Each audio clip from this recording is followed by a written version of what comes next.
ఉదయకాల ప్రార్థన.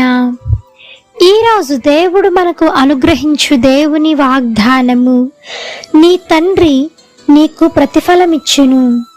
మత్తయి సువార్త 6వ అధ్యాయము 18వ వచనము. నీవు ప్రార్థన చేసేటప్పుడు మనుషులకు కనబడాలనే ఆశతో మనుషుల ముందు నీవు మంచిదానిగాను, భక్తిపరులుగాను, మంచివాడిగాను నీవు కనిపించాలనేటువంటి ఆ యొక్క ఆలోచనతో నీవు ఉండకూడదు. వేషధారణ వలె నీ జీవితాన్ని, నీ ప్రార్థన నీవు ఉంచుకొనకూడదు. నీవు ప్రార్థన చేయనప్పుడు మనుషులకు కనబడవలని కాక నీ హృదయమును తెరచి ఒక గదిలోనికి వెళ్ళిపోయి ఒక ప్రార్థనా స్థలాన్ని ఏర్పాటు చేసుకోవాలి. ఆ ఏర్పాటైన ప్రార్థనా స్థలంలో నీవు నీ గదిలో మోకరించి నువ్వు ప్రార్థన చేస్తున్నప్పుడు రహస్యముగా దేవునికి ప్రార్థన చేసి చూడు. రహస్యముగా అనగా ఇక్కడ ఏకాంత ప్రార్థన. ఏకాంత ప్రార్థన మన జీవితానికి ఒక పచ్చని ఒలీవ చిగురు వంటిది. ఏకాంత ప్రార్థన మనం చేసినప్పుడు రహస్యముగా నీ ప్రార్థన వింటున్న దేవుడు నీకు ప్రతిఫలాన్ని ఇస్తాడు. మనుషులకు కనబడాలని నువ్వు వేషధారణ జీవితాన్ని జీవించుకుంటూ వెళ్తూ వాళ్ళకు కనిపించేలాగా భక్తిపరులుగా నటిస్తూ వెళ్తే నీ ప్రార్థన దేవుని దగ్గరకు చేరుకోదు. అయితే దేవుడు నీతో చెప్తున్నటువంటి మాట, నీవు నీ మధ్య తలుపులను తెరిచి గదిలోనికి వెళ్ళి మనసారా దేవుణ్ణి నువ్వు కన్నీరు కారుస్తూ అడుగు, దేవుడు నీకు ప్రతిఫలాన్ని ఇస్తాడు అని అంటున్నాడు. అయితే ఈ ఒక్క విషయమే కాక చాలా విషయాల్లో ప్రార్థన అనేక రకాలుగా ఉంటుంది. ప్రార్థన చేసినప్పుడు అనగా ఏకాంత ప్రార్థన చేసినప్పుడు దేవుడు నీకు ప్రతిఫలాన్ని ఇస్తాడు.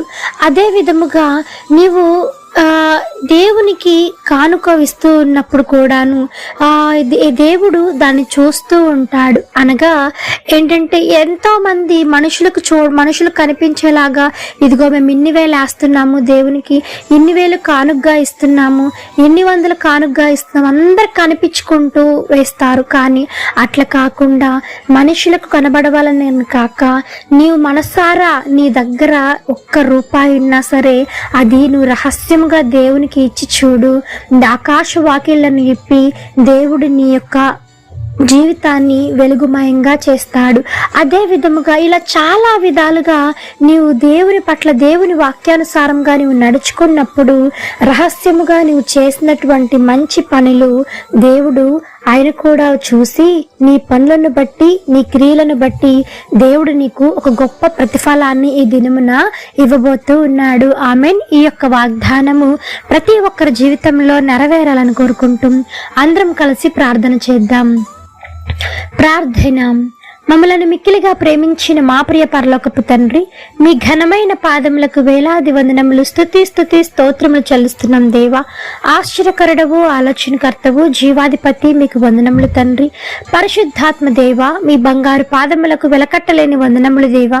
తండ్రి నాయన, ఇచ్చిన వాక్యమును బట్టి మీకు వందనములు, వెలకట్టలేని వందనములు చెల్లిస్తున్నాము దేవా. విత్తినటువంటి వాక్యము ప్రతి ఒక్కరి హృదయములలో మీరు ఫలింప చేయండి దేవా. దీవించి ఆశీర్వదించండి తండ్రి.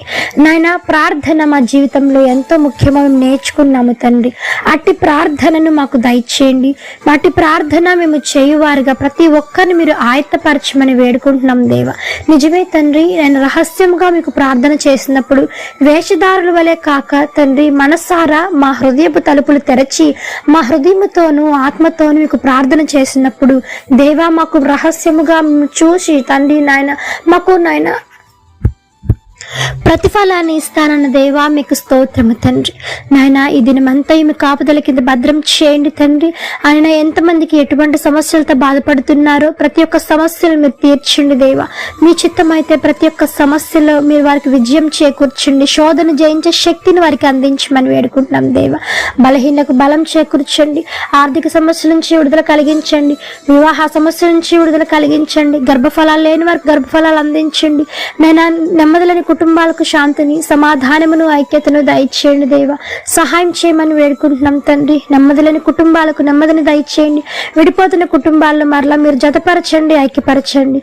పెళ్లి రోజులు, పుట్టినరోజులు జరుపుకుంటున్న వారికి మీరు ఇచ్చిన దయాకిరీటాన్ని బట్టి మీకు వందనములు చెల్లిస్తూ ఈ యొక్క ఉదయకాల ప్రార్థనలో ఎవరైతే ఏకీభవించి ప్రార్థిస్తూ ఉన్నారో అధికమైన రెట్టింపు మేలులు, ఆశీర్వాదాలతో మీరు నింపమని వేడుకుంటూ యేసు నామమున అడిగి వేడుకొని పొంది ఉన్నాము తండ్రి.